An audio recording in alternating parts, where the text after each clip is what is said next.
ton bise. Réveille ton bise. Tin, tin, tin. Réveille ton bise. Hello et bienvenue sur le podcast Réveille ton bise. Je suis Justine, mentor podcast et business. J'aide les entrepreneurs à développer un business qui leur ressemble grâce au Human Design et sans prospection grâce au podcast. Tous les lundis à 6h, je me mets au défi de vous partager des conseils et de l'inspiration pour vous réveiller, vous et votre business. Est-ce que vous êtes prêts à attaquer cette nouvelle semaine à fond ? Moi, je le suis. C'est parti, bonne écoute. Salut Pierre. Salut Justine. Tu vas bien ? Ouais, je vais super bien. Je suis ravie de t'avoir dans mes oreilles, dans mon planning du jour, devant mes yeux, dans le podcast. C'est un véritable bonheur, joie, tout ce que tu veux de te recevoir aujourd'hui. Vraiment, merci. Merci pour cet enthousiasme. Tu sais que l'enthousiasme fait partie de ma signature. Donc, merci de la partager à tes auditeurs et merci de m'inviter pour le partager avec tes auditeurs. Sans plus attendre, est-ce que tu peux te présenter, s'il te plaît ? Alors, je suis Pierre Dron, je suis éleveur de marque et je suis aussi producteur de films pour le cinéma. Donc, je précise un peu. Si tu veux, l'éleveur de marque, c'est que j'accompagne les entrepreneurs, les freelances, les artistes dans le développement de leur entreprise pour vivre avec un peu plus de sérénité. Et en fait, pour ça, je m'appuie sur une marque. Mais au-delà de l'idée de la marque, mon idée, c'est pas de faire, mais c'est plutôt d'être. Donc, plutôt que de faire du branding, plutôt que de faire du marketing, c'est plutôt l'idée d'être remarquable. Et c'est aussi le sujet et le titre de mon livre qui est sorti en librairie il y a quelques mois.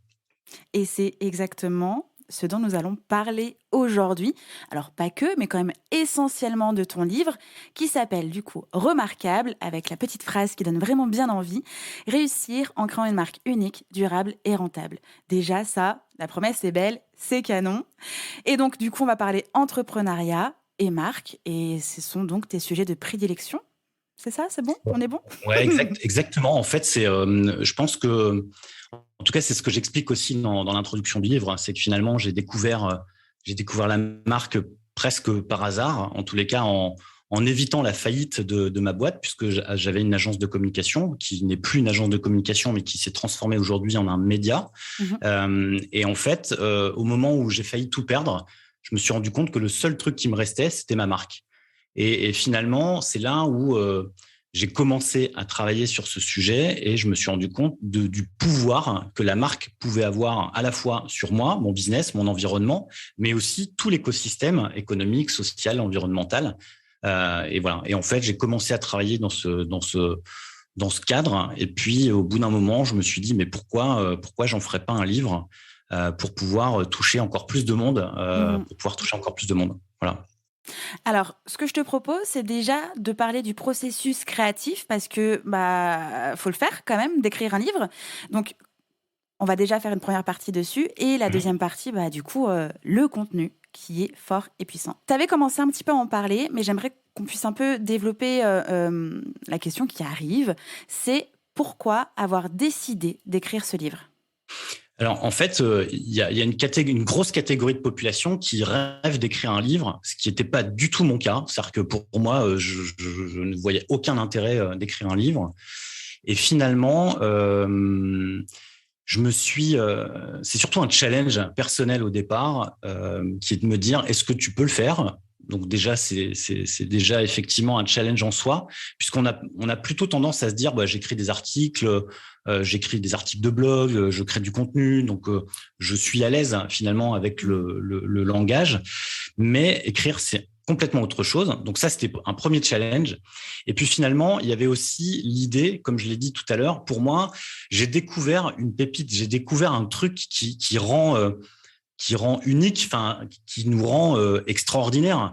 Et c'est un peu comme si un super-héros avait un pouvoir et qu'il avait la capacité de pouvoir le transmettre à des centaines, des milliers de personnes. Et pour moi, le livre est un moyen de transmettre mon super-pouvoir, qui est la marque, à toutes ces personnes qui se lancent dans l'entrepreneuriat, parce que l'entrepreneuriat est aussi, pour moi, la meilleure manière de s'épanouir dans notre quotidien, dans notre monde, puisqu'on a une forme de liberté, on a aussi une forme de créativité. On est soi-même. Et en fait, il n'y a pas de contraintes. Enfin, pour moi, l'entrepreneuriat est absolument génial, sauf que beaucoup entreprennent avec des contraintes ou entreprennent avec la peur au ventre ou entreprennent avec des difficultés, avec un souci de rentabilité. Et pour moi, encore une fois, c'est peut-être un peu résumé, mais pour moi, la solution, elle est vraiment là. C'est soyez remarquable. Et à partir du moment où tu es remarquable, les choses vont se mettre en place tranquillement, sereinement. Et tu vas pouvoir avancer un peu plus tranquille dans ta vie d'entrepreneur. Et à partir du moment où tu es serein dans ta vie d'entrepreneur, c'est là où tu peux commencer à te poser les questions de comment je change le monde en bien. Parce que pour le coup, c'est un truc qui... mais je crois qu'on en reparlera peut-être, en tout cas sur l'idée du déclic, c'est finalement de se dire, ce monde ne me convient pas, qu'est-ce que je peux faire pour le rendre meilleur ? Donc moi, je joue aussi avec les mots, puisque la société s'appelle Citron Bien, le média aujourd'hui s'appelle Citron Bien. Donc l'idée, c'est de changer le monde en bien. Et je pense que les entrepreneurs ont cette capacité de changer le monde en bien. Sauf que ils n'ont pas toujours toutes les clés. Et l'idée, c'est de leur amener des clés, ou en tous les cas, de leur donner de la confiance pour pouvoir avancer. Et en tout cas, le livre, c'est aussi un livre qui donne confiance, au-delà de donner des clés ou des outils. Voilà. Parce que pour moi, la confiance, c'est vraiment ce qui est le plus difficile à atteindre et à obtenir quand on entreprend, quel que soit le sujet d'ailleurs. Tu vois, on peut entreprendre une vie de famille, on peut entreprendre un voyage, on peut entreprendre... voilà, c'est pas que avec un numéro de SIRET que tu peux entreprendre. C'est sûr. Ouais, au sens large. Combien de temps tu as mis pour écrire ce livre ? Alors, c'est un peu difficile parce que le processus créatif a été assez laborieux. Comme je l'ai dit, je suis un peu parti... Alors, le premier truc que j'ai fait déjà... Et c'est un des conseils, je crois, que je dois donner dans le livre. Le premier truc que j'ai fait, j'ai pris ma caméra, mon téléphone, j'ai fait une vidéo en disant bonjour, aujourd'hui c'est Pierre et aujourd'hui j'ai un projet, je lance un livre. Et à partir du moment où j'avais pris cet engagement social, je pouvais plus reculer. Donc ça a été le premier engagement et le premier truc que j'ai fait. Et je crois que je suis retombé sur cette vidéo. On est à l'été 2019, me semble-t-il. Et je me lance dans l'écriture. Donc, je commence à écrire avec un processus, une sorte de routine qui me permet d'écrire. Et je me dis, tiens, en fait, sur ce sujet, j'ai écrit. J'ai un article de blog, tac, tac, tac. Et en fait, je compile un tas de choses que j'avais déjà écrites. Et je laisse un peu reposer. La rentrée fait que ça repart sur les chapeaux de roue, patati patata. Et en fait, des éditeurs commencent à voir que je parle du sujet et me sollicitent pour avoir plus d'infos sur ce livre. Et en gros, je prépare un pitch, en tout cas ce qu'on pourrait appeler un pitch. Donc l'idée du synopsis, c'est expliquer un petit peu plus l'enjeu du livre. Et au départ, j'y étais allé sans forcément de méthodologie, sans forcément de méthode, où j'y suis allé avec le cœur, avec l'envie. Sans pression. Et à partir du moment où les éditeurs rentrent dans la course, en fait, c'est là où ça devient un peu plus bordé, où là, je dois me dire, OK, il faut que je sache ce que je fais, ce que je dis, à qui, pourquoi, etc., etc. Et donc, je leur propose un projet de livre. Et les deux éditeurs avec qui je discute m'orientent vers deux directions différentes. Okay. Et en fait, j'ai signé avec celui qui a accepté d'aller dans la direction que je voulais aller, qui était à la fois un livre sur le développement personnel et sur le branding, ou en tout cas sur la marque, en tout cas sur comment j'imprime ma marque sur le monde. C'était ça surtout l'idée. Et l'autre était plus dans une logique de méthodologie, de méthode. Et moi, ça m'ennuyait un peu de faire une méthode parce que pour moi, il n'y a pas de méthode en fait. Il y a surtout qui tu es, ce qui est beaucoup plus important que la méthode que tu as utilisée. Et donc là, le premier rendez-vous, je l'ai fait avec les deux éditeurs le même jour. On est fin janvier, début février de 2020.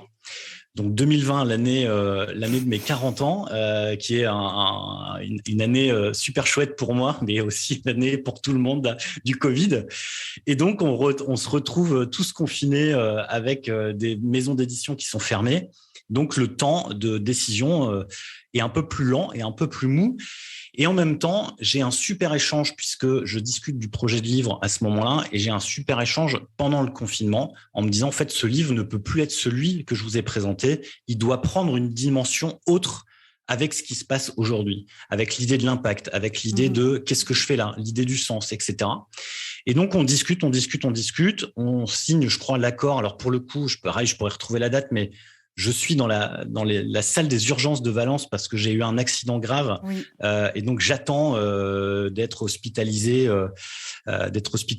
Et au moment où je suis dans cette salle d'attente, seul, le jour du déconfinement, j'ai le mail de mon éditrice qui me dit « Ok Pierre, on va signer ton livre, on va sortir ton livre ». Et là, il se passe tout un temps de discussion sur le contrat, donc tout l'été, et je commence vraiment à bosser sur le projet en septembre 2020. Okay. Et j'ai rendu le manuscrit le 21 février 2021. Donc, tu vois, il s'est passé septembre, octobre, novembre, décembre, janvier, février. Il s'est passé 6 mois. Donc, j'ai mis à peu près 6 mois pour l'écrire, sachant que je te le disais tout à l'heure en antenne, j'ai mis 2 mois pour écrire le premier chapitre parce que j'étais bloqué. Voilà. Donc, tu vois, sachant que je suis pas à plein temps, donc on va dire que le processus est très long. Et en même temps, c'est ce qui m'a permis aussi de faire ce livre tel qu'il est. Voilà. Donc, j'ai pas de réponse à te donner précise. T'inquiète, j'arrive avec mes questions. Justement, tu m'as parlé d'une routine au départ. Donc, quand tu as commencé à collecter tout ce que tu avais déjà créé auparavant, tu avais une certaine routine. Et comme tu viens de le dire, tu n'étais pas à temps plein sur l'écriture de ce livre. Il y a Citron Bien, il y a tes projets à côté. Tu es un homme actif et pressé. Donc, tu as mis en place une routine et une organisation. C'était quoi cette routine pour pouvoir écrire ? Alors, le truc, c'est que c'était une routine chaotique parce que, en fait, j'avais... là aussi, tu vois, j'ai pas du tout regardé... j'ai pas voulu me mettre trop de pression en me disant quelle est la méthode pour écrire un livre ou comment on fait ou par quoi on doit passer. Je me suis dit, fais-le... tu vois, encore une fois, c'est vraiment d'écouter son instinct. Ça aussi, c'est un des sujets du livre. Et en fait, j'allais pas écrire un livre sur l'instinct sans écouter le mien. Donc, en fait, je me suis vraiment fait confiance. Et au départ, finalement, c'est une vieille méthodologie, mais qu'est-ce que tu as envie de dire ? Découpe-le, mets toutes tes idées, tu trieras après, t'écriras après, etc. Et en fait, une fois que j'avais... En fait, le gros du travail a été surtout l'organisation, le plan. Et à partir du moment où j'ai commencé à écrire, en tout cas en 2019, c'était très, très laborieux, mais en même temps, j'avais des idées. Puis je me dis, ah tiens, ça c'est génial, et puis ça c'est génial, mais en fait, le plan était nul à chier. En tout cas, il n'y a pas de suivi. Et le plan du septembre 2020 était bien meilleur. Et à un moment, il faut s'arrêter. Il faut dire, OK, le plan ne bougera pas. Maintenant, tu commences à écrire. Et la routine, en tout cas, elle a été multiple. C'est que j'ai essayé d'écrire très tôt le matin. Donc, je me levais et j'écrivais. Il y a eu des moments où j'écrivais le soir, des moments où j'ai écrit... voilà, il y a eu vraiment plein de routines différentes. Et j'ai d'ailleurs écrit mon deuxième livre en novembre. Je me suis lancé le challenge d'écrire un livre en un mois. Et là, la routine était d'écrire 1600 mots minimum tous les jours. Wow. Et en fait, c'est complètement différent de la routine que j'avais sur le premier. Parce que la première, je voulais que ce soit parfait. Et je pense que c'est l'erreur. J'ai perdu énormément de temps en voulant que mon texte soit parfait, que les exemples soient parfaits. Donc, j'écrivais, j'allais chercher un exemple, je perdais du temps sur Google et je revenais. Alors que là, en fait, sur le deuxième livre, j'ai juste écrit et je viendrai par une deuxième couche, troisième couche, quatrième couche de correction, parce que des corrections, il y en a vraiment énormément, beaucoup plus que le temps d'écriture. Mais ça, c'est l'écriture du premier qui me l'a apprise, d'effectivement de revenir avec des couches successives pour corriger les choses. Donc, en tout cas, pour donner un conseil à ceux qui voudraient écrire, écrivez, ne vous prenez pas la tête sur est-ce que c'est bien, est-ce que c'est pas bien, écrivez. Et en fait, c'est vraiment les corrections ensuite. Parce que la première fois, j'ai relu mon manuscrit parce que j'ai pas voulu me relire à chaque chapitre. J'avais envie de le jeter, le livre. J'avais envie de mourir. C'était tellement nul. Mais vraiment, c'était horrible. Tu vois, j'avais passé presque 6 mois. Et là, je relisais pour la première fois. J'avais tout imprimé en me disant, bon, bah, ça va être cool.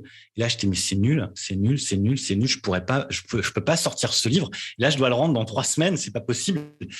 Et là, en fait, ce qui s'est passé, c'est qu'il y a eu un processus d'amélioration, d'itération. Ce que j'explique aussi dans le livre, tu vois, le Lean Startup, où en fait, c'est d'améliorer. Et l'idée, c'est ça, en fait. C'est écrivez, écris. Et une fois que tu as écrit, à ce moment-là, tu peux l'améliorer. Et là, j'ai commencé à mettre des exemples. Là, j'ai commencé à mettre des anecdotes, un peu de storytelling. J'ai changé les formules des phrases, j'ai simplifié, etc. Et s'il n'y avait pas eu cette méthode, finalement, ben, ce serait pas fait. Donc, finalement, les routines d'écriture, c'est écrire, quel que soit le truc. Et d'ailleurs, pour me lancer là aussi, tu vois, je prenais mon fichier Word et j'écrivais bonjour. Bon, bah là, je sais pas trop quoi écrire et je tapais. Je sais pas ce que je vais écrire maintenant, mais j'écris et puis on verra ce qui va se passer. Et là, tac, ça s'enclenchait et les choses démarraient. Donc ça aussi, c'est un truc, juste de se mettre devant son clavier pour écrire, bah déjà, c'est déjà pas mal, quoi. Ça, c'est une belle routine. Waouh, trop bien. Quelle aventure. Moi, je me demandais, qu'est-ce que ça apporte à une entreprise, un ou une entrepreneur, de publier un livre sur son expertise? Alors déjà, enfin, en tout cas, en ce qui me concerne, c'est d'abord un kiff. Enfin, moi, je crois que j'ai jamais autant kiffé le moment où je remplis, je rends mon livre, ou même si je viens d'expliquer que ça a été dur, beaucoup de doutes, remise en question. J'ai mis 2 mois avant d'écrire le premier chapitre, qui est loin d'être le meilleur. Tout simplement parce que je savais pas quel ton utiliser. Je voulais vraiment pas me prostituer en essayant de faire quelque chose qui plaît à tout le monde. Et en même temps, j'avais peur du jugement de l'autre, comme chacun quand il entreprend, tu vois. Et à un moment, en fait, je me suis dit, mais Pierre, tu es en train de faire un livre sur le coaching, sur comment tu coaches les gens, comment tu les aides à réussir, mais coach ton livre comme tu coacherais un client. Et là, ça a été le déclic, tu vois, ça a été le truc qui fait que ça m'a aidé. Et donc, ce qui m'a aidé déjà, c'est de mettre un coup de pied au cul, de se dire, vas-y, tu peux le faire.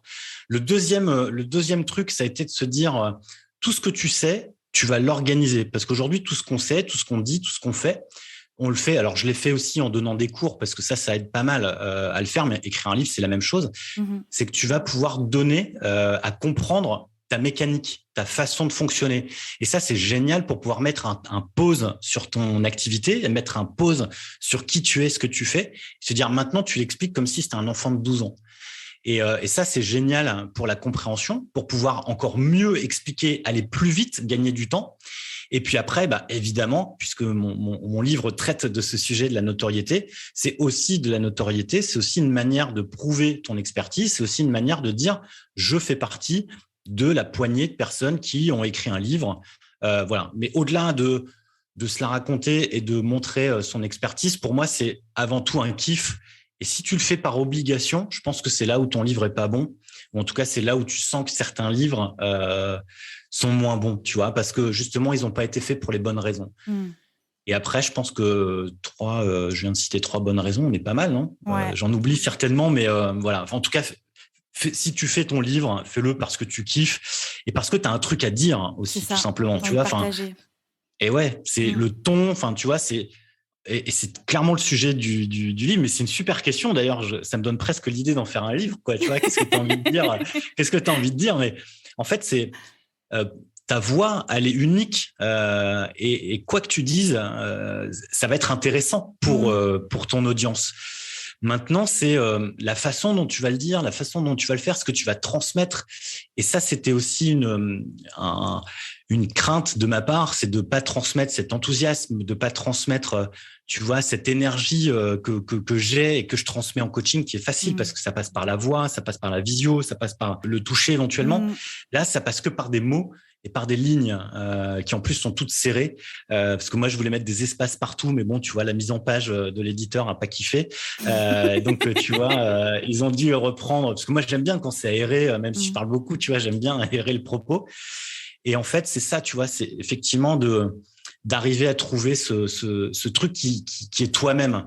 Et ce qui est chouette, c'est que beaucoup de personnes qui me lisent et qui me découvrent après se disent « Ah ouais, ben en fait, c'est la même personne ». Ou inversement, ceux qui me connaissent et qui lisent le livre. Moi, j'ai même des copains qui ont rien à voir avec le business, qui ont lu le livre, qui m'ont dit « Mais c'est génial, moi, je t'entends parler, quoi ». Et ça, c'est vraiment cool. Ça, c'est vraiment cool. Voilà. Mais ça vient... il faut pas se mettre de pression par rapport à ça, tu vois. C'est soyez vous-même, sois toi-même et tout va bien se passer. Complètement. J'ai vraiment eu l'impression de m'entendre en écho, puisque c'est ce que je dis déjà dans mon podcast, mais aussi aux personnes que j'accompagne à lancer leur podcast. Quand tu parles de votre voix est unique, vous avez quelque chose à dire, et par conséquent, ce sera quelque chose de différent avec vos mots, votre personnalité, votre énergie. Et je crois que c'est aussi beaucoup pour ça que j'ai adoré ton livre. avant de passer sur l'éloge de ton livre, parce que là, ça me brûle les lèvres, mais j'ai quand même une question. S'il n'y avait pas eu d'éditeur, est-ce que tu aurais quand même auto-édité ton livre ? En fait, c'était le projet au départ. Pour moi, en fait, on se connaît d'ailleurs aussi parce qu'on a travaillé, toi et moi, dans l'industrie du disque. Donc, on sait comment ça marche. Tu vois, on sait comment sortir un produit culturel. Et moi, je travaille dans le cinéma, donc tu vois, j'ai édité aussi les livres des films. Donc, en fait, je connais toute cette mécanique. Je sais comment tout ça fonctionne. Maintenant, c'est sûr que ça t'apporte un vrai plus. Et puis derrière, ça fait du taf que t'as pas à faire. Mais au départ, pour moi, je m'étais pas mis de pression en me disant, il faut que je sois édité. Pour moi, c'était juste, encore une fois, un challenge et de se dire, je fais un livre, je partage, je donne, je fais un cadeau, en fait. Enfin, tu vois, faire un disque, faire un livre, faire un film, faire une pièce de théâtre ou faire une peinture, pour moi, c'est un cadeau que tu donnes et que tu offres à tes lecteurs, à ton audience. Donc, pour moi, c'était un cadeau. Et le cadeau, peu importe l'emballage, tu vois, est-ce qu'il y a un emballage bien foutu avec le logo Fnac ou le logo de ton éditeur ou pas de logo du tout, derrière, le contenu est le même. C'est juste que la portée a été différente. Et effectivement, l'éditeur m'a permis de toucher des personnes que je n'aurais pas touchées parce que des gens ont découvert mon livre chez Cultura et je pense que j'aurais jamais été mettre mon livre à Cultura, tu vois. Enfin, en tout cas, ça m'aurait pas traversé l'idée. Donc, et je pense que la question se pose aujourd'hui sur le deuxième livre parce je l'ai écrit en novembre, tu vois. Et là, j'ai pas retouché parce que justement, je sais pas ce que je vais faire. Est-ce que je le repropose à mon éditeur ? Est-ce que je le fais tout seul ? Est-ce que je le fais pas ? Enfin, tu vois, parce que ça a été énormément de boulot et l'écriture est un tout petit, toute petite goutte parmi tout le travail autour. Et finalement, l'écriture, c'est ce qu'il y a de mieux dans le fait de faire un livre, tu vois. C'est souvent comme ça quand on fait quelque chose, qu'on crée quelque chose. Moi, tu vois, j'adore faire des podcasts, parler avec toi, des invités, enregistrer seul. Mais je sais que derrière, il y a des micro-trucs que je n'aime pas, mais qui pour autant sont nécessaires pour la visibilité, la notoriété du podcast. Donc, c'est le processus créatif, c'est la meilleure partie du game, vraiment. C'est trop bien, c'est enrichissant, tu t'amuses, tu vas, nos limites. Et puis derrière, tu as des choses qui viennent s'ajouter pour essayer de justement porter cet élan créatif et qu'il puisse avoir, du coup, pour moi, des oreilles et toi, des mains et des yeux, quoi. Encore une fois, et là aussi, c'est un truc que je transmets en coaching, c'est que dès l'instant où ça coince, tu dois non pas forcer. Enfin, après, tu peux forcer si tu as envie, mais moi, je préfère contourner la difficulté. Et en fait, c'est d'arriver à trouver un autre écosystème, ou en tout cas de trouver une autre manière. Et comme tu dis, finalement, c'est le processus créatif qui est beaucoup plus intéressant, au-delà du rendu ou au-delà tu vois, de tout ce qu'il y a à côté, quoi. Tu vois, la mise en page, c'était un enfer de corriger des choses avec le graphiste de l'éditeur parce que ça n'allait pas comme je voulais, parce que les corrections n'étaient pas faites alors que je l'avais dit 3 fois, tu vois. C'est le genre de truc qui, moi, me gonfle d'une force. Voilà. Et j'ai perdu énormément d'énergie dans quelque chose qui n'était pas du tout enrichissant, intéressant. Mais ça fait partie du truc. C'est pour ça, je pense aujourd'hui que ça freine sur le deuxième livre. Et je pense que c'est aussi pour ça, d'ailleurs, que tu te lances sur des premiers projets, parce que derrière, tu sais pas. D'ailleurs, c'est cette citation, ils savaient pas que c'était impossible, donc ils l'ont fait. Et je pense que c'est exactement ça, tu vois. C'est que tu te lances dans des trucs parce que tu vois pas la difficulté. Mais il faut y aller quand même, quoi. On va se plonger maintenant dans le cœur du livre. Donc, comme je le disais, je l'ai dit, je le redis, je le redis. J'ai adoré ton livre, Pierre. Vraiment, je l'ai dévoré 2 fois. Alors, pourquoi 2 fois ? Trop Et en bien. plus, 2 fois la même semaine. Ça a été de la boulimie de lecture. Ah ouais. Vraiment. La première fois, parce qu'il a relancé mon cerveau créatif. À ce moment-là, pour nos chers auditeurs, auditrices, j'étais en vacances. Et comme j'étais en vacances, j'étais partie sans rien. Pas un stylo, pas un carnet, pas un accès à Notion, rien du tout. C'était vraiment, vamos à la playa, fais-toi bronzer et c'est tout ce qui se passera dans ta vie, Justine. Sauf que je suis partie avec ton livre, qui aurait pu être une excellente idée. C'était une excellente idée. Mais à ce moment-là, tu ne peux pas juste rester en vacances puisque ça a relancé mon cerveau. Il y a plein d'informations qui ont popé. J'ai eu des nouvelles idées, des idées anciennes qui ont été oubliées ou que j'avais considérées comme nuls ou pas suffisamment aboutis qui sont revenus sur le devant de la scène et qui ont fait OK, là, je vais améliorer quelque chose ou non, ça c'était nul, c'est toujours nul, on laisse. Bref, il s'est passé plein de choses. J'ai été obligée de courir chez un épicier pour acheter un carnet et un stylo et revenir sur ma serviette de plage pour noter ce que j'avais dans mon cerveau.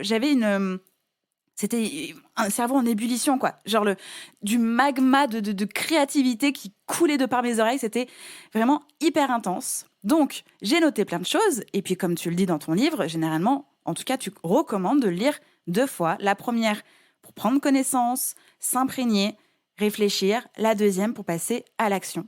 Et c'est exactement ce qui s'est passé. Et donc, c'était absolument génial. Et je dois dire vraiment que ce livre m'a fait du bien.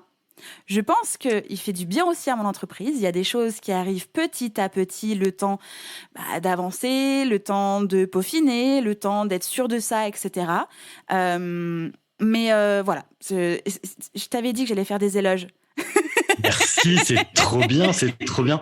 J'adore ça ferait une super critique à Amazon que mon éditeur me réclame. Ce livre fait du bien. Voilà, c'est cool ça.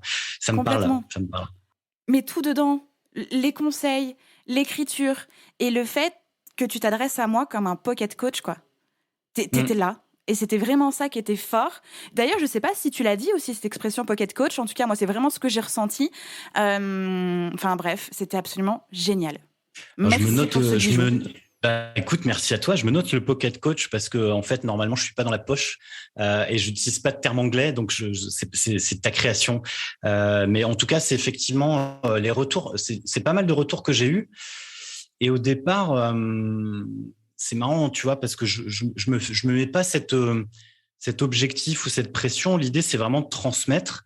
Et effectivement, j'ai eu beaucoup de retours. Le premier retour, je crois que j'ai eu d'ailleurs, le premier jour de la sortie du livre, ce qui était absolument extraordinaire, d'une personne que je ne connais pas au fin fond de Tours, je crois, qui m'a dit effectivement exactement ça. Ce livre, c'est le coach que j'attendais.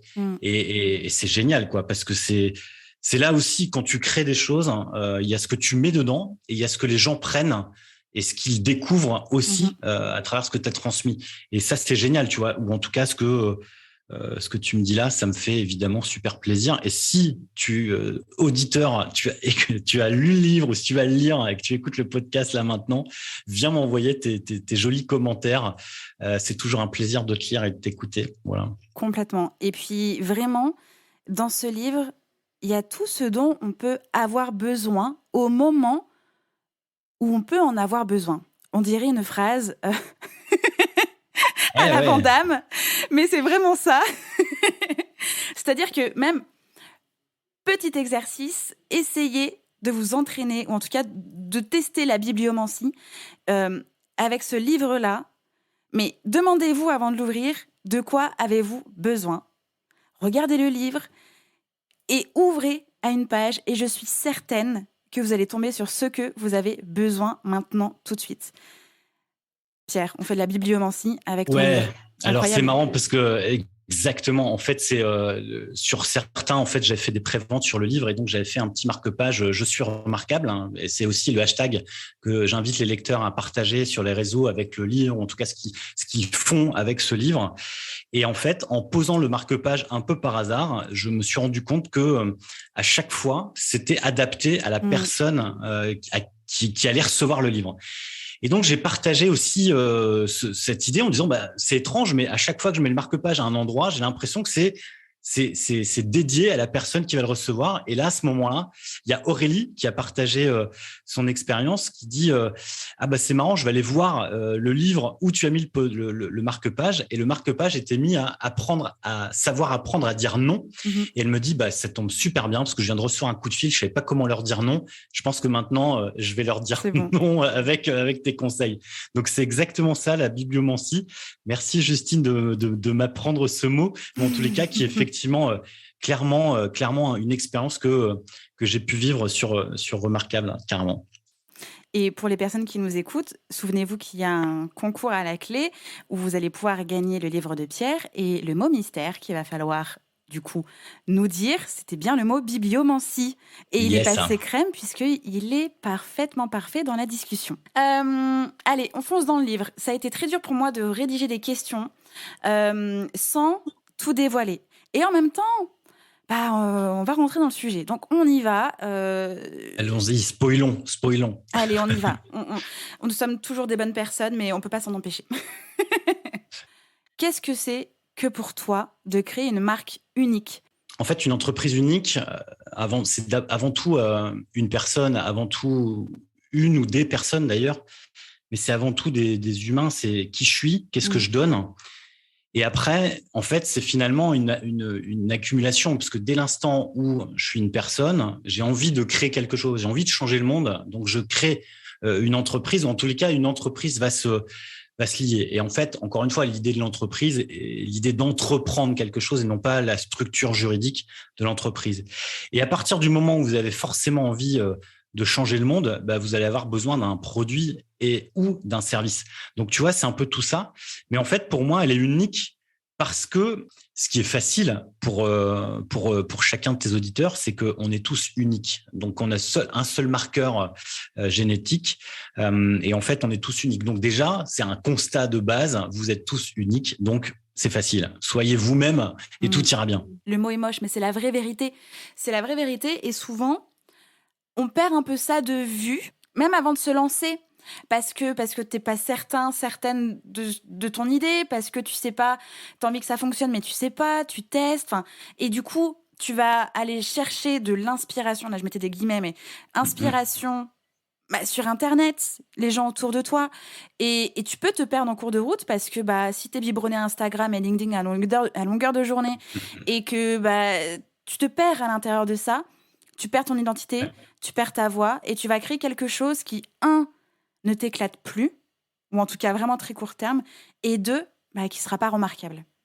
Et c'est exactement ça. Et en fait, ce qui est drôle, c'est que j'ai une petite anecdote. On s'est posé là ce midi à la terrasse d'un restaurant avec ma femme. Et en fait, juste à côté de nous, c'est la femme d'un pote avec qui je joue au foot il y a quelques années. Et elle s'installe, on discute, et puis j'avais oublié ce qu'elle faisait. En fait, elle était instite et elle s'est mise en disponibilité parce qu'elle en peut plus, tralali, tralala. Et elle m'explique, j'ai une licence en droit, une licence en psychologie, donc j'ai pas la tête, tu vois, vide, donc j'ai une tête bien faite. Mais aujourd'hui, j'ai plus la confiance, je sais pas quoi faire, mais je peux plus donner de cours, je peux plus être avec des petits. Elle était en primaire. Elle fait, je peux plus travailler dans ces conditions, ça me convient plus, je suis plus aligné, je rentre rincé et je suis plus aligné. Et en fait, en discutant, le principal truc, tu vois, ça a été de lui dire, en fait, ton parcours est ta force. Tu es quelqu'un d'unique. Pourquoi tu veux reprendre des études alors que finalement, tu as déjà des choses, quoi. Tu vois, tu as déjà des trucs à raconter.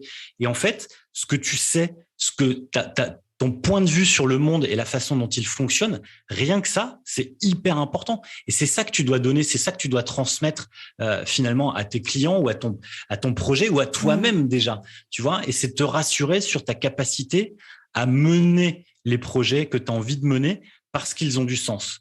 Et quel que soit, tu vois, le fait d'avoir un emprunt immobilier, de payer les études de tes enfants ou les super vacances, je ne sais où, avec tes potes, en fait, peu importe, en fait, tu vois, c'est à partir du moment où tu le fais avec le cœur, avec l'énergie, avec l'envie, le reste, en fait, c'est de la littérature, quoi. Donc, fais ce que tu kiffes, le reste ira bien. Et derrière, ça va peut-être demander des ajustements, mais fais-toi plaisir. Et au lieu avant de te faire plaisir, réfléchis bien à qui tu es, à ce que tu as envie. Et c'est ça, en fait, le truc qui te rend unique. Voilà. Totalement. Tu as parlé d'ajustement. Qu'est-ce que ça veut dire pour toi, en fait ? Tu ajustes, tu affines, tu avises. C'est quoi ? C'est l'idée ? La cible, la façon de marketer, d'en parler, qu'est-ce qu'on ajuste ? En fait, tu ajustes ta vision, tu ajustes ce que tu observes. C'est-à-dire que là, aujourd'hui, Pierre, Justine, on est là, on est en plein été 2022. Au moment où va sortir ce podcast, on sera plus vieux de quelques semaines, quelques jours. notre point de vue, notre vision aura changé par rapport à aujourd'hui. Et donc, ce que je dis aujourd'hui sera peut-être plus valable au moment où ce podcast va sortir, peu importe. Tu vois, l'idée, c'est que ce que je veux dire, c'est que ça dépend pas de la façon dont il est habillé, ça dépend pas de la façon dont il est vendu, ça dépend pas de la façon dont le monde fonctionne. Ça dépend vraiment de la façon dont toi, tu es en accord avec ce qui tourne autour. Ce qui tourne autour, c'est toi qui tu es, toi, le monde dans lequel tu as envie de vivre et le monde dans lequel tu as envie de t'insérer et la façon dont tu as envie de le changer, la façon dont tu as envie de le transformer. Et à partir du moment où ça, c'est aligné, tes planètes sont alignées, bah en fait, a priori, tout devrait bien se passer. Même si tu as des vents contraires, même si tu as une guerre, même si tu as du réchauffement climatique, même si tu as, tu vois, tous ces trucs qui nous tombent sur le coin de la gueule depuis maintenant 2 ans.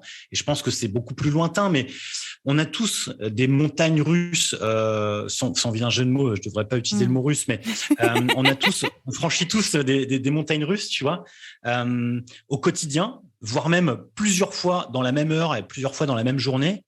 Et à chaque fois, on doit pouvoir remonter sur le cheval duquel on est tombé. Si on remonte sur ce cheval, c'est aussi parce que on a envie, tu vois.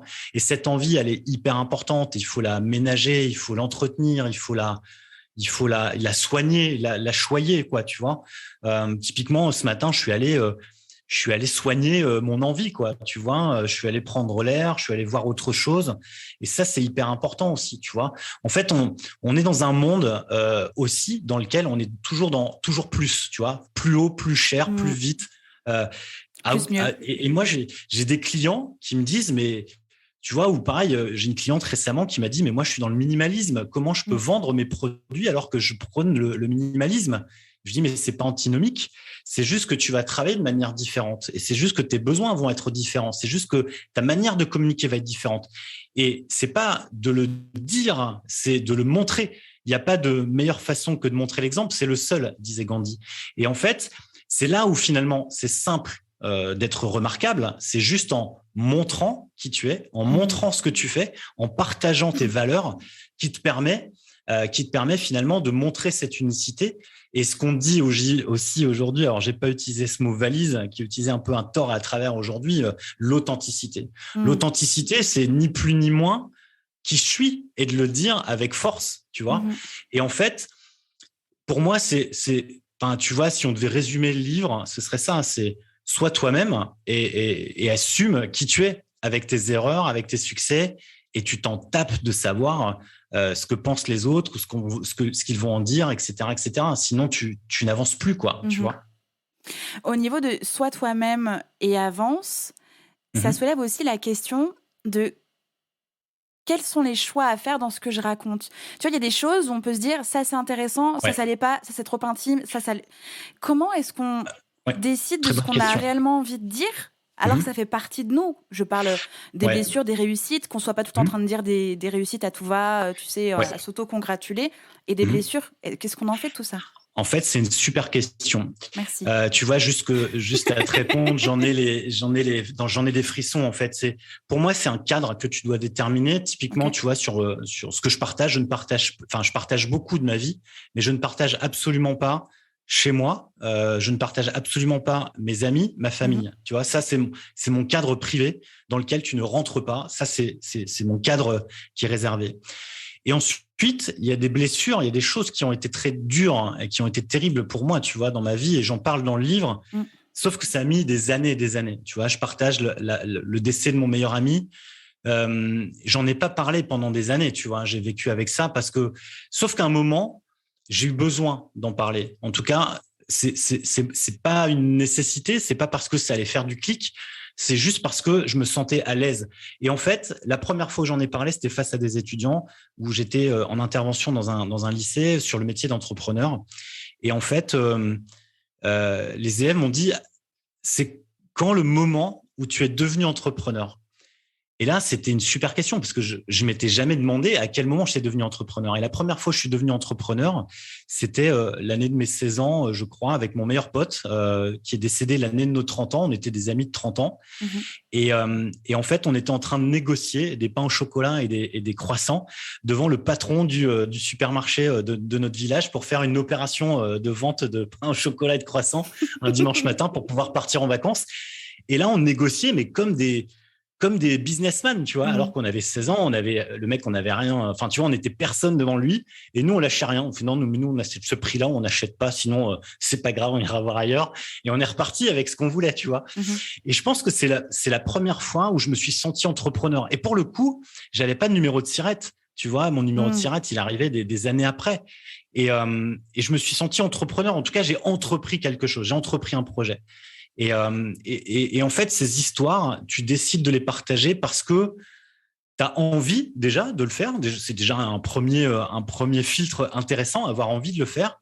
Et parce que ça a du sens pour toi et surtout, ça va avoir du sens pour les personnes qui te lisent et qui t'écoutent. Tu vois, ça peut avoir un impact positif. Tu vois, typiquement, la mort de mon meilleur ami, ça a ralenti. Enfin, je devais me lancer et la veille de son accident, il mangeait à la maison et il était toujours un peu inquiet parce que j'avais fait des études de droit, lui a fait des super études aussi. On se tirait la bourre quand on était au collège pour être le meilleur de la classe. Et donc, on a toujours eu cette envie de réussir et de se barrer aussi de notre petit village. Et en fait, il était inquiet et je lui disais, bah écoute, je vais monter ma boîte. Il me fait, ah, mais c'est chaud quand même et tout. Et je lui dis, ouais, mais en fait, ça va le faire, tu vois, je suis pas trop inquiet. Et puis voilà, le lendemain, pouf, il disparaît. Et donc, ça a mis du temps. J'ai mis plus de 6 mois avant de lancer ma boîte parce que j'avais peur, quoi, tu vois. Alors que franchement, j'avais jamais eu peur de rien. J'ai toujours, pour moi, on était des immortels. Et donc, les projets, je les menais sans peur et sans reproche. Je suis bélier, donc je fonce. Et là, pour la première fois de ma vie, je me suis retrouvé à me poser des questions, à me dire, est-ce que tu le fais bien ? Est-ce que tu es sûr ? Est-ce que ça va le faire ? Est-ce que tu vas pas mourir ? Enfin, tu vois, mourir sans forcément mourir, mais tu vois, est-ce que ça va pas te faire mourir ce projet, etc., etc. Et en fait, tu vois, même le fait de t'en parler là, c'est juste. Enfin, je pense que j'ai jamais exprimé ça sur un autre podcast ou sur un autre article ou quoi que ce soit. J'en parle avec toi juste parce que on ouvre le champ, que je me sens bien, que je me dis que ça a peut-être du sens aussi pour ceux qui nous écoutent. Et en fait, ces accidents de la vie, ça va avoir un écho chez certains. Et de se dire, en fait, c'est aussi c'est difficile à dire aujourd'hui, enfin, à l'époque, mais aujourd'hui, c'est peut-être de me dire c'est le plus gros coup de pied au cul du monde que j'ai pu recevoir de mon pote, quoi. Aujourd'hui, il n'est plus là, mais il me dit, hey, Coco, bouge-toi le cul, là. Tu vois, ça va pas te tomber du ciel. Donc, fais quelque chose pour vivre ta vie à fond, tu vois. Parce que demain, hop, t'es plus là. Et je pense qu'aujourd'hui, c'est ça, tu vois, tu fais un livre, bah vas-y, lance-toi. Tu as envie de faire un disque, vas-y, lance-toi. T'as envie de... Et en fait, c'est aussi ça, notre quotidien. On est englué, tu vois, dans un truc, tu vois, qu'on nous dit de faire. Il faut se marier, avoir des enfants, avoir un prêt immobilier, avoir un prêt pour faire tes études, avoir des gros diplômes. Tu vois, manger bio. Enfin bon, oui, il faut manger bio, mais pas polluer, etc. Oui, il faut pas polluer non plus et pas manger d'animaux. Mais en même temps, il y a un truc. Je passe des messages, t'as vu ? Oui. Mais en même temps, je dis les mêmes. Il y a un truc, tu vois, de la société qui nous impose des choses. Alors, il y a des choses qui, effectivement, sont bien pour la vie en société, qui sont nécessaires et importantes, mais aussi des trucs, c'est est-ce que j'ai envie de ça, tu vois ? Et je pense que c'est le premier truc pour être remarquable, c'est de se poser la question, est-ce que j'ai envie de ça ? Et ensuite, est-ce que j'en ai vraiment besoin ? Tu vois, avant d'acheter le Mac, je sais pas quoi, ou le truc, je sais pas quoi, est-ce que j'ai vraiment envie de ça ? Est-ce que j'en ai vraiment besoin ? Parlons de Mac, pensez reconditionner. En plus de mettre... Ouais, ou ce qui permettra aussi de se sentir à l'aise. Est-ce que j'ai envie d'aller sur Instagram ou sur TikTok ? Là, tu vois, TikTok, tout le monde me dit, ouais, ça cartonne, machin. J'ai pas envie, donc j'y vais pas. Et je dis pas que j'irai pas, mais aujourd'hui, j'ai pas envie. Je sais que je ferai plus de vues, je sais que ce serait génial, mais je vais perdre du temps. Et aujourd'hui, mon temps, il est précieux et j'ai pas envie de perdre mon temps sur TikTok, quoi. Voilà. Tu as parlé des possibles retours positifs quand on ouvrait le champ des accidents de la vie, les choses qu'on a envie de partager, qui peuvent être de l'ordre de l'intime sans pour autant être vraiment vie privée. Qu'est-ce qu'on fait si... Alors, je n'ai pas envie de dire si ça ne résonne pas, parce que ça va forcément résonner, mais il y a aussi les avis négatifs qui peuvent tomber sur le coin du nez. Qu'est-ce qu'on fait avec ça ? En fait, je crois que c'est... Bill Gates, le patron de Microsoft, qui disait les meilleurs, les meilleurs apprentissages sont les avis des pires clients. Et je pense qu'en fait, on a une culture en France qui nie l'échec, qui nie en fait le loupé. Moi, j'ai jamais autant appris en évitant la faillite de ma boîte, quoi. Tu vois, elle aurait pu disparaître, ça aurait été la même chose. J'étais dans une sorte de course, tu vois, en avant, à faire tout le temps la même chose. Je me posais pas de questions. Et finalement, ce qui a été pour moi un salut, tu vois, si on se parlerait pas aujourd'hui, si j'avais pas eu cet événement, j'aurais pas écrit de livre, j'aurais pas vécu ce que je fais aujourd'hui, et je kifferais pas la vie de la même manière s'il n'y avait pas eu cet événement négatif.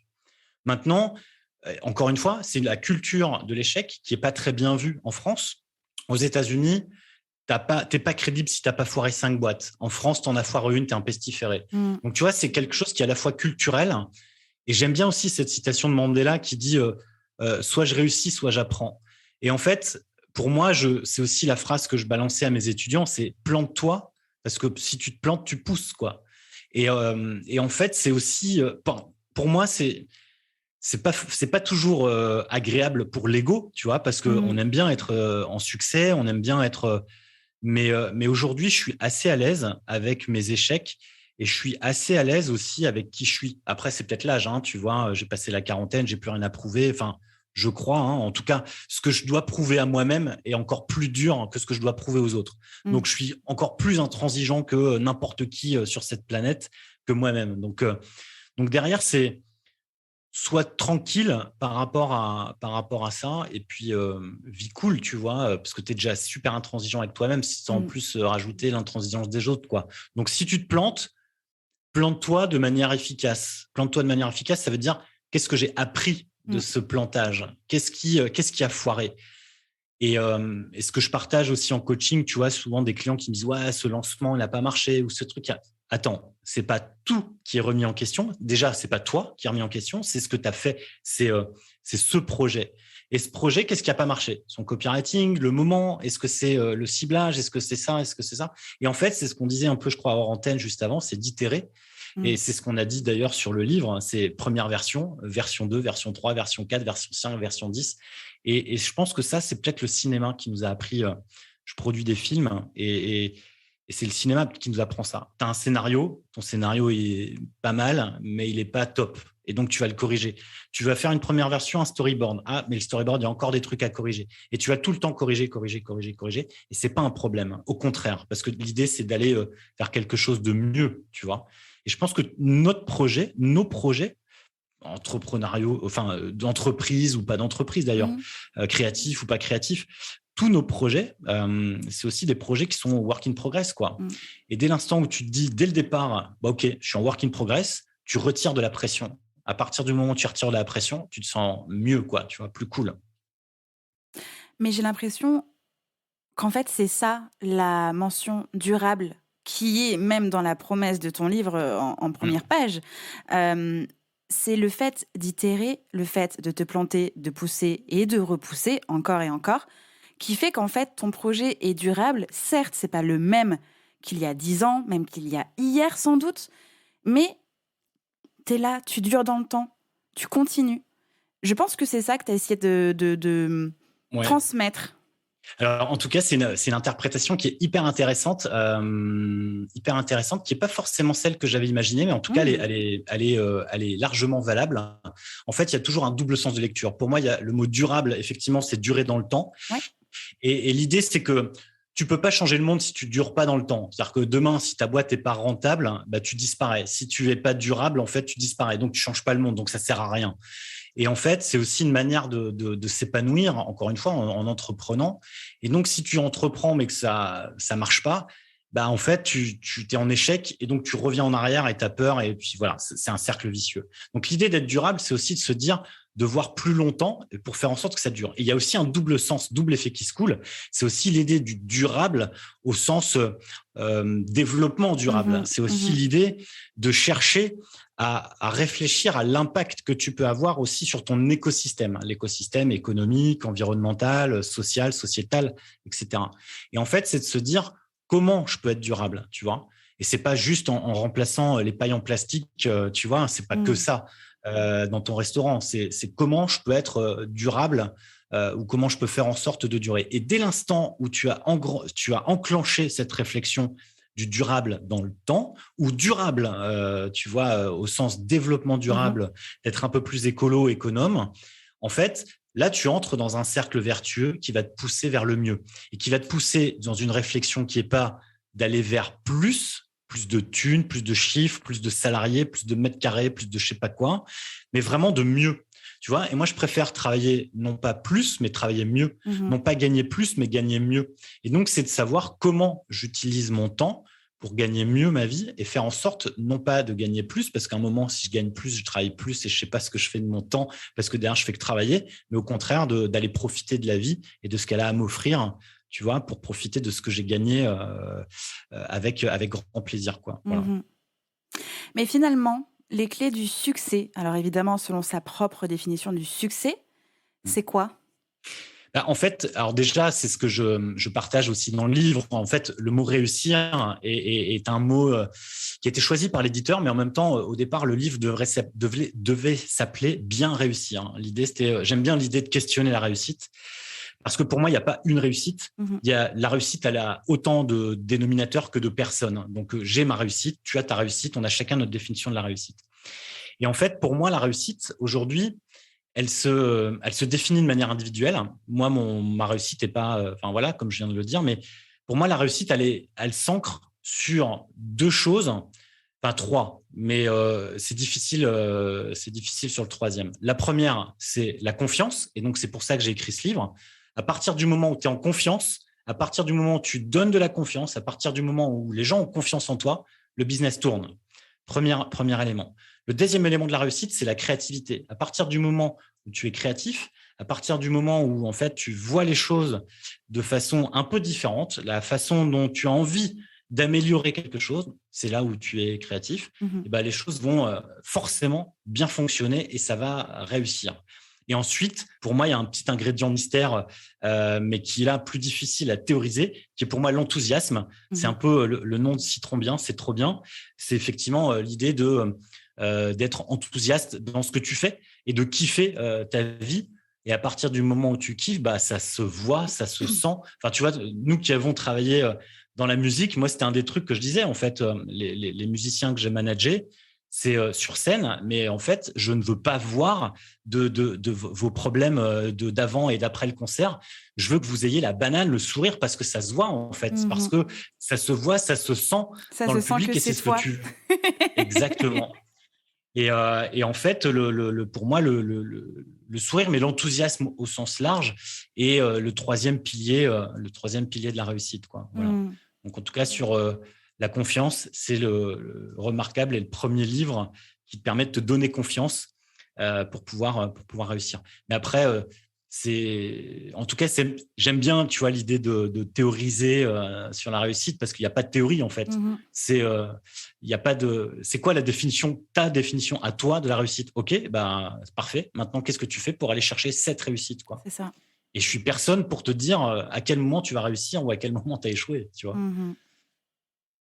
On a dit énormément de choses, on a vu plein de choses, mais quand même, est-ce que tu pourrais essayer de nous résumer quelles sont les grandes étapes pour créer une marque unique? Bah, ouais, alors tu vois, comme tu le sais, à chaque question que tu me poses, je suis très bavard, donc je vais essayer de faire court. Et en plus, c'est facile parce que cette question, elle reprend le plan du livre. En fait, pour moi, la base d'une marque, déjà une marque, c'est pas juste un logo, c'est pas juste un nom, c'est pas juste une identité. La marque, c'est vraiment quelque chose de beaucoup plus global.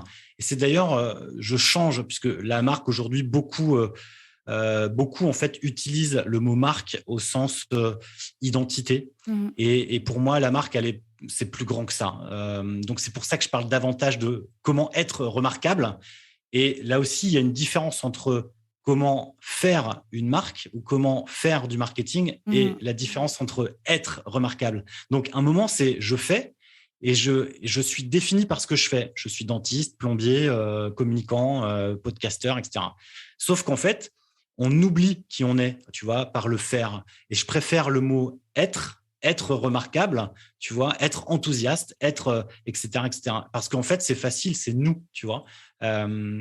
Donc, soyons remarquables. Et pour être remarquable, il y a quatre piliers que je définis dans le livre. Le premier, c'est de savoir qui on est. Donc, c'est vraiment quelle identité tu as. Le deuxième, c'est être bien dans ta tête. Là, c'est une question, comme disent les Américains, de mindset, d'état d'esprit. C'est effectivement comment tu vas te sentir. Et là, on frôle, enfin, on frôle pas, en fait. On va carrément dans le développement personnel. Et c'est effectivement comment je te donne des petites astuces pour être bien et de faire les choses bien, engranger de la confiance, avoir de l'assurance, etc. La troisième chose pour avoir une marque remarquable et être remarquable, c'est d'avoir une stratégie. Si tu sais pas où tu vas, tu vas nulle part.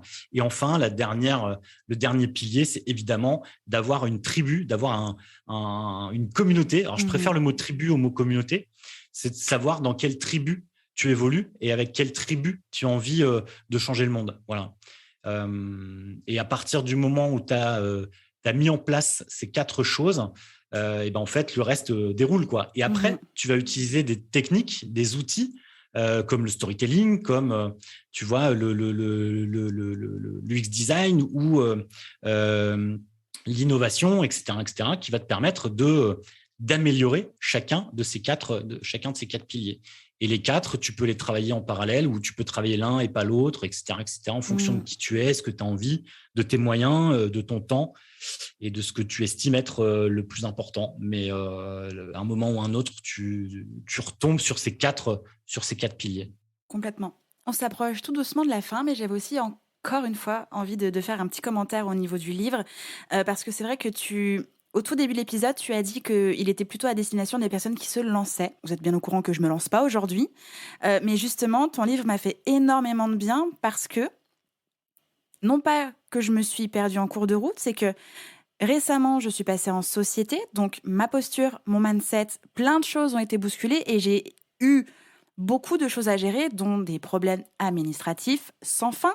Et du coup, tu perds un peu le sens des choses. Et comme tu dois nommer ta société qui avant était une micro-entreprise et c'était une pure extension de mon nom, Justine Arma, là, tu donnes un nom, tu changes de siret, t'as un employé, t'as des gens en fait qui arrivent dedans. Mais toi, t'étais juste le cerveau et là, tu te retrouves à côté de quelque chose. Et ton livre, il est arrivé au moment... très bon moment parce que je m'étais mise sur ok, je vais faire évoluer mes couleurs, je vais faire évoluer ma façon de parler, etc. Enfin, je faisais évoluer plein de choses pour correspondre société. Et en fait, non, on ne doit pas correspondre société, on doit correspondre à moi, je suis qui dans cette société et pourquoi je suis passée en société, pourquoi j'ai créé cette société et qu'est-ce que je veux faire avec cette société. Et vraiment, ton livre m'a permis, et l'expression elle n'est pas très jolie, mais j'aime bien la dire quand même, ça a remis l'église au milieu du village. Vraiment, c'est, ok, je suis l'église, j'ai créé un village, qu'est-ce qui se passe à l'intérieur et comment je veux montrer ça.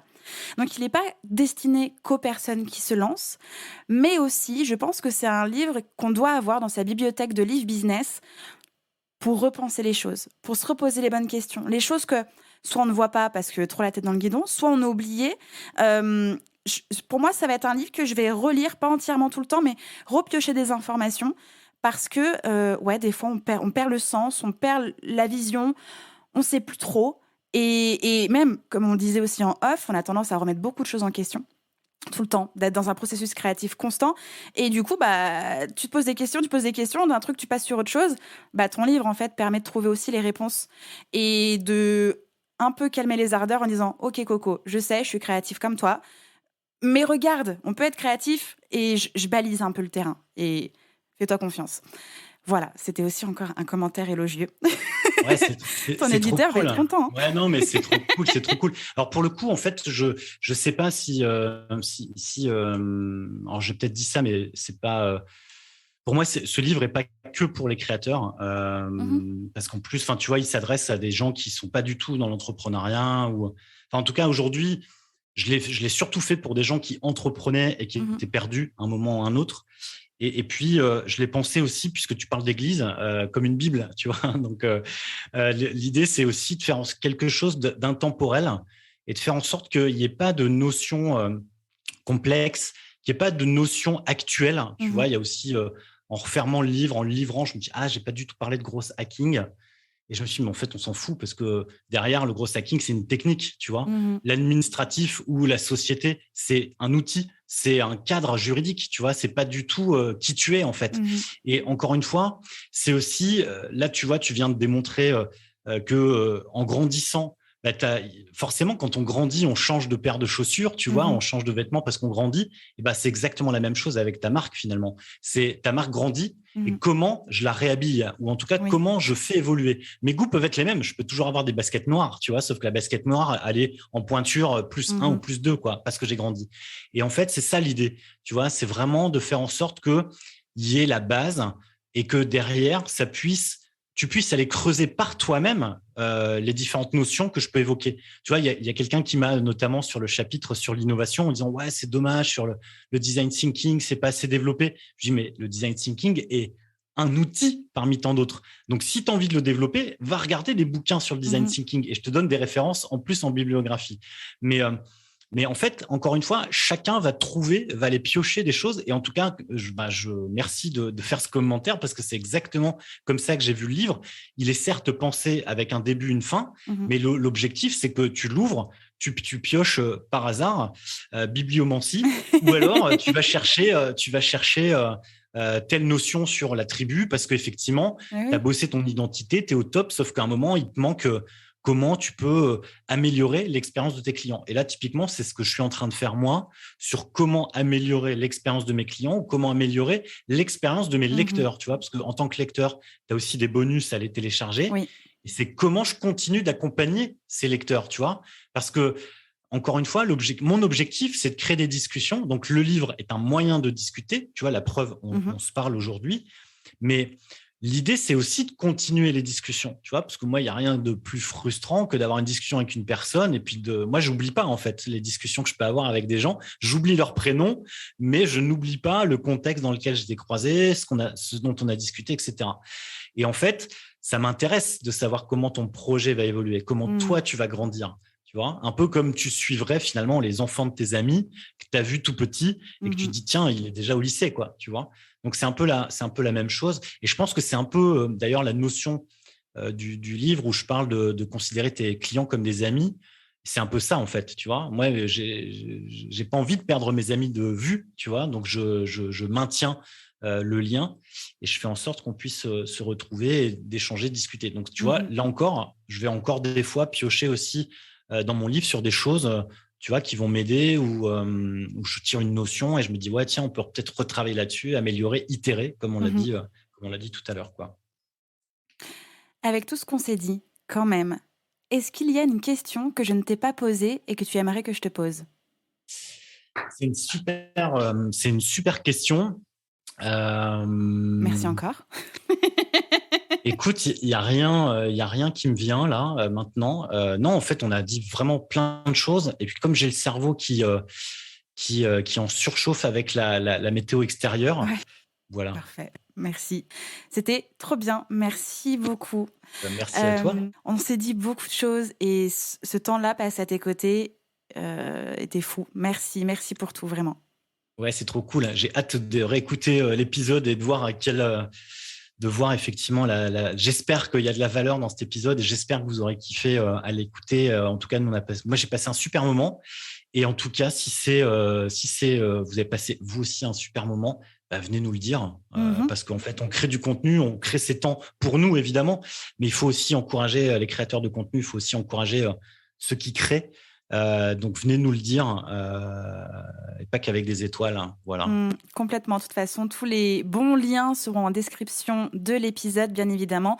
Pensez à aller faire des coucous à Pierre et évidemment, allez trouver ce livre. C'est le livre à ne pas louper d'ici cette fin d'année et au pire des cas, commencer l'année prochaine avec un truc trop bien, safe, balisé, Pepsi, enthousiaste et d'autres mots.